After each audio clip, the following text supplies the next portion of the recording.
You are not crazy.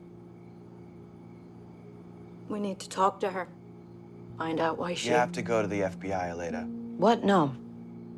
Hey guys, Pete here. Today I'll be breaking down the penultimate episode of For All Mankind's third season. Coming Home is more about the problems the crew at Happy Valley are facing while trying to do that, coupled with some big developments that happen on Earth. It was a tight episode where everything moved along like you would expect to set up the finale. It has some really great highs, and then an absolute WTF ending that I'm still not sure how I feel about. I'm a couple of days late making this already, so I'm gonna have to keep it shorter than usual. If you haven't watched episode 9 yet, there will be spoilers, and with that out of the way, let's get into it. We start off with a 5-month time jump to a point where everything has more or less settled down on Mars. This threw me off since it seemed like there was a cliffhanger with the conversations that the Soviets were having at the end of the last episode, but they appear to just be cool with Kelly's pregnancy now. She is very pregnant in non-optimal conditions, and by the end of the episode, they really need to get her to the Phoenix because she has preeclampsia. They were able to salvage the MSAM, but there's a problem with making enough fuel in time and getting everyone on board. They also realize that the rendezvous radar is broken, so they won't be able to dock with Phoenix. Luckily, they find out that there's a North Korean probe nearby that has one, and we'll come back around to that in a minute. At the White House, after Ellen refuses to sign a bill that would give Congress direct authority over NASA's budget and essentially end space exploration, the Speaker of the House brings up that he knows about her recording device and will subpoena the tapes looking for evidence of Larry's affair. We see them listen to the tapes and they're much worse than they remembered. If they were to hear them, he'd go to jail for perjury and she'd be impeached. They think about all the options and they realize there's nothing they can do, so Larry offers to call a press conference to confess. He tells her that she can pretend that she didn't know, make it like he betrayed her too, and that would solve their problem. This is all his fault, really. And there's some great setup here because it's nice to see that he would take responsibility, and even though there's no way around it, that she still doesn't want him to have to do it because she realizes what kind of sacrifice this is for him to make. Of course, at the moment that he gets up to the podium and gets ready to make the announcement, she steps in to take his place. She tells the American people and the world that she lied to them, and she comes out and admits she's gay. She delivers a moving speech that it's not even necessary to summarize because at this point in the story, we understand where this character is, the sacrifices that she's made, what she's risking by doing this now, and why she's telling the world that she's gay and that she's been that way since the day she was born. Since we've been following this character for 2.5 decades, the scene really delivers. Jodie Balfour really sells it in her performance, and I really like the moment at the end when she shares the look with Larry, because he's kind of been an annoying character for most of this season because of this problem that he caused, and it's just another reminder of everything they've been through together. It was nice to see Margo watching and the Speaker of the House's reaction, and then of course seeing Pam. If that wasn't enough to hit you in the heart, we watch as everyone at Happy Valley learns about her executive order to allow gay men and women to openly serve in the military, and that she'll bestow the Presidential Medal of Freedom on Will. The actor does an amazing job of delivering his reaction to the news, and when Roland tells him that he's a brave man and that he's proud of him, it's exactly what you watch a TV show like this for.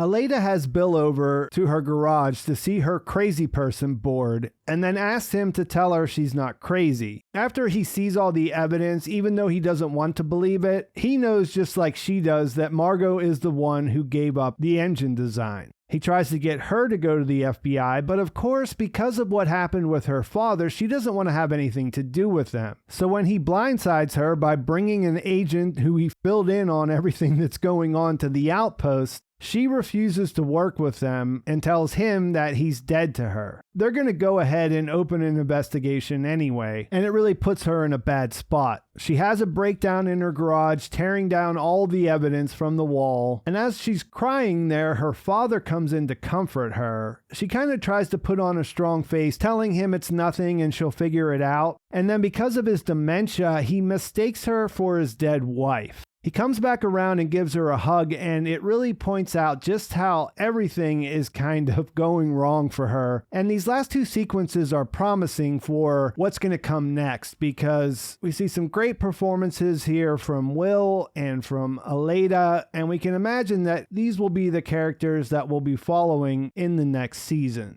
Dev gets his ambitious plans for Mars colonization shot down. He even tried to pull out one of his inspirational speeches about the Jamestown colony, and it had zero effect on the board, who are pretty much tired of his ideas. We learn that they're going to push him out, and when Karen asks who they're going to replace him with, Richard Hilliard says that they want her as the new CEO. It's hard to say how that will play out. I don't know how much loyalty she has to him. I mean, I think they've made it clear that this is something that she would want to do. And she did have the idea that was going to save the company, because in reality, they are beholden to the shareholders. And Mars has been a disaster for everyone except for North Korea. And when Danielle and Kuznetsov get to the probe, they find a living astronaut, cosmonaut. I'm not really sure what they call them, but he's alive and he has a gun in his hand. This is the character who was on the surface in the season 2 stinger at the end there. This was his boot that we saw. And this has been an idea that people had, but I thought it was more of a joke. And as I said at the beginning, I'm just not really sure what to think about this. I'm sure they figured out how this could be possible, but it still seems a little bit like a thing that you just throw in there for a crazy twist more than anything else at this point. I'm guessing that North Korea sent this ship with the outside hope that they would get there first, and then I guess he could try to hitch a ride back home. Since there has been no talk of this on Earth, it seems like he can't get in contact with them, so they just think that he died, which there was probably a really high percentage chance that that would happen no matter what. And I guess we're going to have to wait till next week to see where it goes from here.